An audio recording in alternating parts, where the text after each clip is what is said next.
자, 기억을 하시는 분들도 있을 것 같은데요. 자, 3년 전에 2020년 11월 19일 날 저희 열린감TV에서 긴급 생방송 저놈 잡아라 라는 방송을 했었고요. 그 당시에 무려 한 70만 명 정도가 시청을 했던 걸로 기억을 하는데요. 굉장히 많은 시민들이 관심을 가졌던 사건입니다. 현재 이 건물이 이 사건의 당사자의 건물입니다. 그분이 소유하고 계시는 건물인데요. 저 건물을 건폭들이 뺏으려고 든 거죠. 아마 여러분들 기억을 하시는 분들도 계시겠지만은 가락 지역주택조합 아파트라고 여러분들 많이 들어보셨을 겁니다. 가락 지역을 갖다가 아파트를 짓겠다 하면서 뭐 건물도 사들이고 뭐 주택도 사들이고 재개발을 하겠다고 하면서 지역 주민들을 계속 혹세무민 시켜가지고 가락 주택조합 아파트를 결성을 하겠다고 했는데 그렇습니다. 아파트는커녕 뭐 지금 땅은 뭐 어떻게 땅은 10%도 아마 안 된 걸로 제가 알고 있고 지금 새마을 근거에 대한 대출금들이 네. 지금 회수가 전체돼 갖고 아이고. 지금 대규모 지금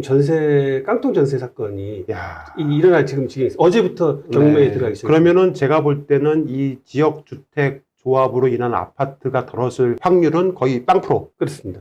아무튼 가락 지역 주택 조합을 만들겠다. 지역 주민들을 속이고 기만해서 돈을 걷어들입니다. 그 돈의 규모가 무려 2021년 9월 30일 기준으로 해서 2,950억. 2,950억이나 걷어들였습니다. 2,950억이나 걷어들였는데 이 사업은 진행될 기미가 아예 보이지도 않습니다. 곧 해산 직전. 네, 해산 직전까지 가고 있어서 더 많은 피해자가 양산될 걸로 보입니다. 앞서 보여줬던 이 피해자의 건물, 이 건물을 뺐던 아니면 이거를 부숴버리던 어떻게 하던 이 건물주하고 협의를 해야 되기 때문에 어떻게 하려고 막 하던 와중에 건물주하고 계속 충돌이 일어난 겁니다. 건물주가 이 가락지역주택조합 아파트 자체가 문제가 있다라고 생각했던 분이기 때문에 각종 민원을 계속 경찰에 넣고 있었거든요. 어떻게 이 사람을 사라지게 할 수 있을까라고 그들이 머리를 썼겠죠.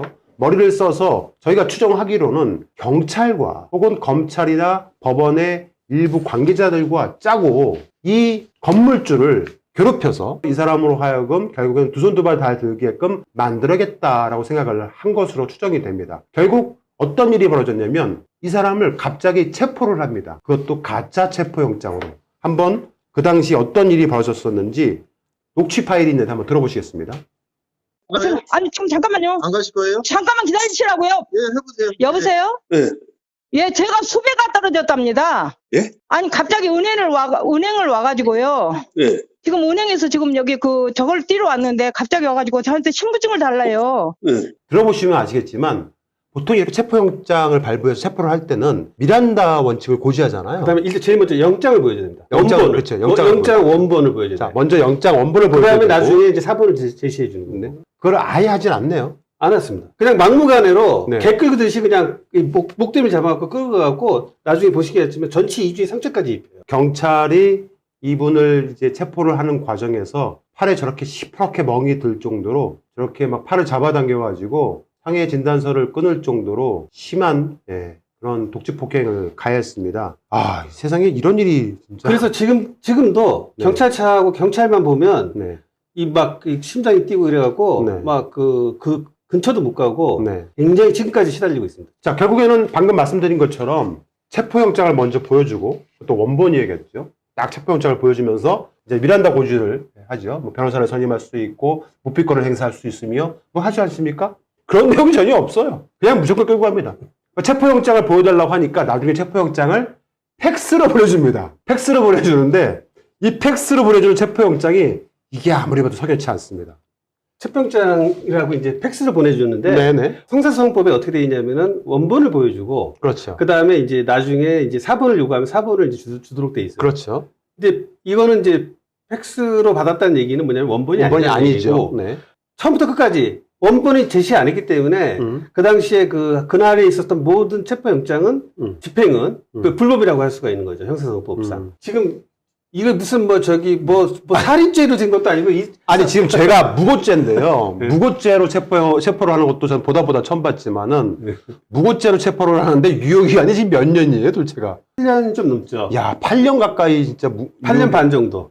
아니 무슨 여러분 살인죄도 아니고 무고죄를 자, 중요한 건 그러면 검사가 소속되어 있는 검찰청, 그다음에 판사가 소속되어 있는 법원에다가 이제 문의를 해보면 되는 건데 법원에 문의를 해본 결과 없다. 없다. 이런 정장을 이제 처음에 모른다 그랬어요. 예, 법원에서도 없다 그랬고. 없다라고. 그다음에 경찰에서 깜짝 놀라갖고 지들끼리 막 왔다 갔다 하면서 막 찾는 척하고 막 하다가 네. 뭐 기록이 있긴 있는 것 같은데 뭐 이러면서 뭔가 이렇게 잠깐 보여주더라고. 열람 조사를 안 해주고 안 해주죠. 이웃이고 그렇죠. 주소 시간 확실하고 도저히 염려도 없고 그렇죠. 이런 사람인데 무엇보다 이 사람이 체포한 그 사유가 무고죄라면서요. 아까 그 징역 15년 받은 네네. 이 조합을 갖다 사기 분양을 했던 600억을 횡령을 했던 네. 그 범죄자를 신고했다는 걸로.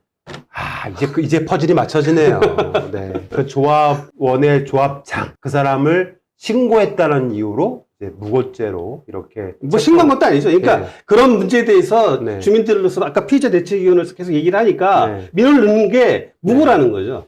자, 서울 동부지방 법원에서 위조 또는 불법 체포 영장에 대해서 정보 공개를 저희가 청구를 했는데요.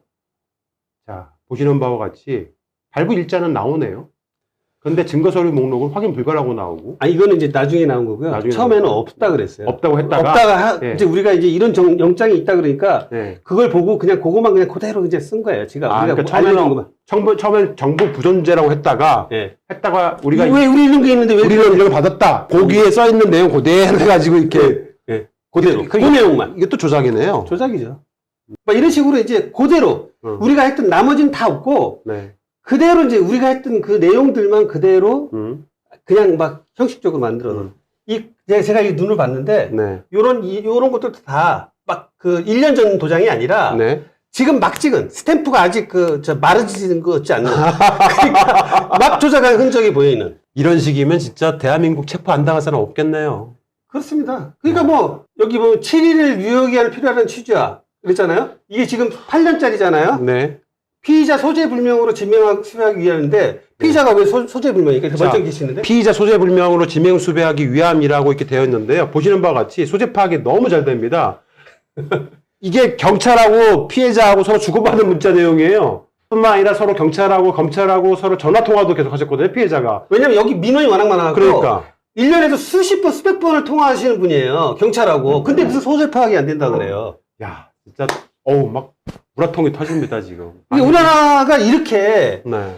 법도 없고 사법 신뢰도에 있어서는 이걸 제가 이제 쭉 추적을 해서 그렇지 만약에 일반 사람들 같으면 이걸 판별해야 될 검찰과 법원이 나서서 이렇게 조작을 하는데 네. 누가 이걸 고향 앞에 생선을 맡겨놨는데 누가 이거를 바로 잡을 수가 있겠냐 이거예요 지금. 이 나라의 사법 현실은 네. 도대체 뭐 어떻게 지금 할 수가 없어요. 국민들은 속수무책을 당할 수밖에 없는. 근데 여기에 핵심이 뭐냐면 네. 건폭이라는 거예요. 건폭. 그 돈이 3천억이나 되는 돈을 빼먹고 이게 지금 이렇게 큰 사건이 언론에 안 나오죠. 안 나오죠. 왜 그러겠어요? 언론, 경찰, 검찰 네. 지금 다 같이 나눠 먹었기 때문에 이 네. 사건이 안 나오고 이렇게 큰 사건도 네. 이 보도가 되지 않고 있는 거고. 네. 근데 이제 이 사건을 이제 단순히 한 시민의 어떤 억울한 사연이라를 떠나서 이 사건을 쭉 따라 올라가 보니까 이게 이제 수뇌부들하고 연결이 되어 있더라고요. 그렇죠. 이게 돈이 아무래도 이제 크다 보니까 어마어마하죠. 그리고 정관들하고 다 연결되어 있어서 제가 그냥 추정하기로는 그 당시에 검찰총장까지도 문제가 되지 않았을까 생각이 됩니다. 뭐 알다시피 그분은 대한민국 현재 대통령입니다. 저희 열린광TV는 결국에는 이 사건을 끝까지 한번 파헤쳐 볼 생각입니다. 현재 이 사건이 현재 진행 중에 있는 내용이고 현직 경찰들, 현직 검사, 판사들이 다 연결되어 있기 때문에 뭐 제가 어떤 형태로든 간에 우리 저기 사무총장님하고 좀 신변에 문제가 생기더라도 끝까지 한번 이거는 진정도 해보고 취재도 한번 해봐야 될 것 같습니다.